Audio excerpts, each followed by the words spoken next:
An aortic aneurysm is a fairly common disorder of the aorta, which is the major artery that courses behind the belly button. And in many patients who are over the age of 50 or 60, more commonly in males, there has been progressive ballooning of the aorta, resulting in what's called an aneurysm. For that reason, we fix aneurysm, we repair them. And traditionally, the method of repairing an aneurysm has been surgical for many, many years. It has been a very good procedure that has really stood the test of time. But of course, it's an invasive procedure.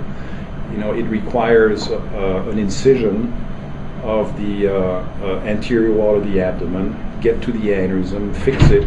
It's a good procedure, as I've mentioned, but it carries some morbidity with it, and there's some risks obviously involved. And for those reasons, we've been seeking better methods to treat an aneurysm.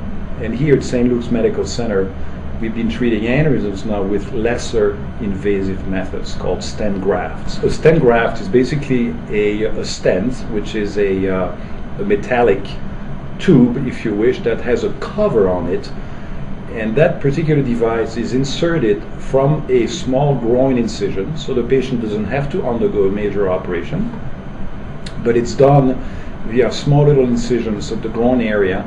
And the tubes that do contain those special grafts are actually carried all the way to the level of the kidney arteries, and deployed so that the aneurysm is excluded from the circulation. An analogy I tell patients a lot is imagine that you have a garden hose in your garage that has been sort of sitting there for many years, and then you put the water on, right?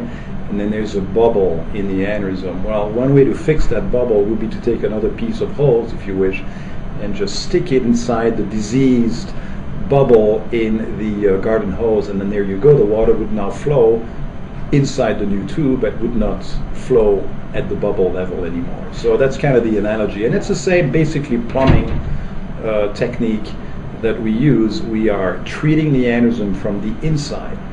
It does imply, though, that there has to be a seal zone on top of the graft so that there's no leakage back in the aneurysm. And that's an important feature that the current devices have to have in order for us to treat an aneurysm today.